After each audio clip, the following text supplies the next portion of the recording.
Okay, today we're going to make buttermilk pancakes. This recipe is a favorite of mine, a favorite of the kids too, a favorite of pretty much anybody who's had it. Okay, the first thing we're going to do is weigh out the flour, and of course that is the most accurate way to measure out flour, is with a good scale. So with this one I can set my bowl up there, zero it out, and then start spooning in the flour.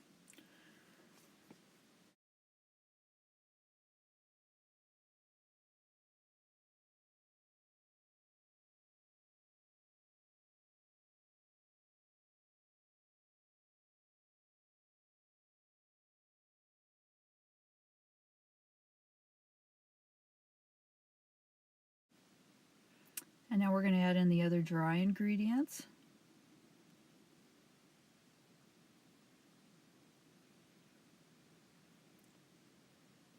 A little bit of table salt. And now we'll whisk it all together so everything's smooth and blended. These recipes work best if you blend your dry ingredients and then your wet ingredients separately and then mix them together. Now we're going to mix the wet ingredients in a separate bowl. This is a smaller bowl. We have the flour and dry ingredients in a large bowl, so then we can pour the wet into the dry when we're all done.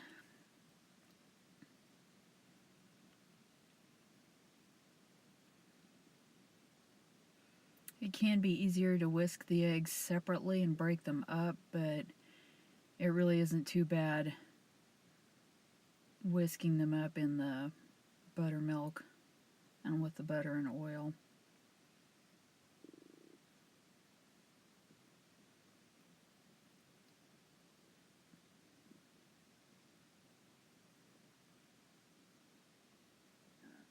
Now we're going to whisk that. And see how I poked at the eggs to start breaking up the yolk. Once the yolk is broken, then it's not bad to get everything to mix well. And with using a whisk and mixing by hand, you're not going to overmix that. There really is no need for an electric mixer just for that.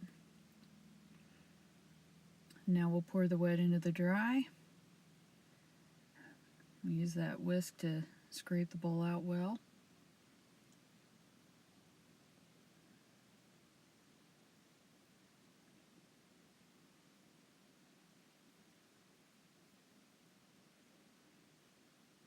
And then we'll use a wooden spoon and mix this all till it's just incorporated. Now, this being a pancake recipe and not a cake recipe, you don't have to worry so much about over mixing, but you know, it's typical with most flour recipes. Unless the recipe specifically says to do otherwise, you're really best off to just mix until everything's incorporated and not over mix it.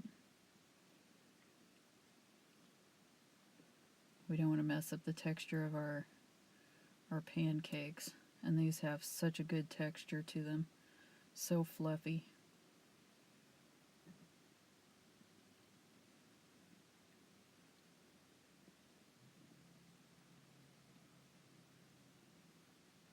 I'm going to go ahead and make sure to get the spoon clear up against the edge of the bowl all the way around so there aren't lumps of flour, large lumps.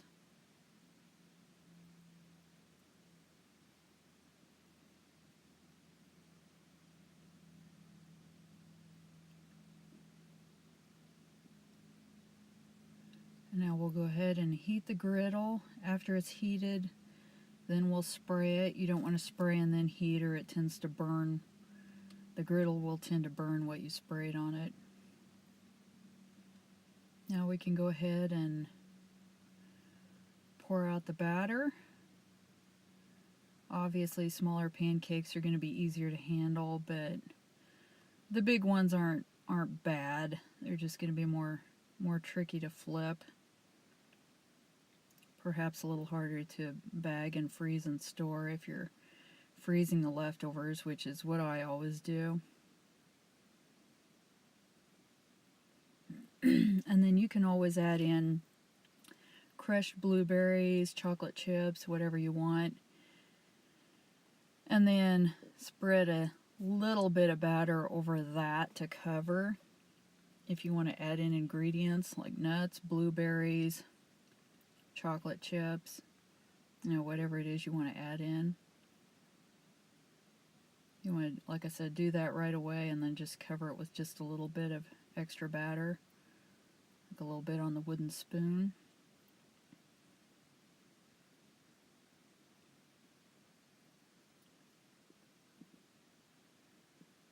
And then you'll want to wait so you can easily slide the spatula under there.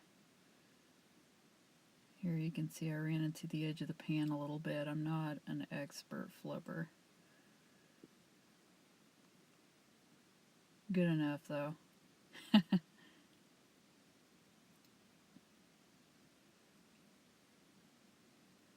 Depending on the spatula you use and what kind of griddle or pan you're using, that's going to affect how quickly you try to shove the spatula up under there to get it clear up under there and get a good hold of things. And you can flip 2 or 3 times, whatever you need to do to get the desired darkness on both sides of the pancakes. And there you go.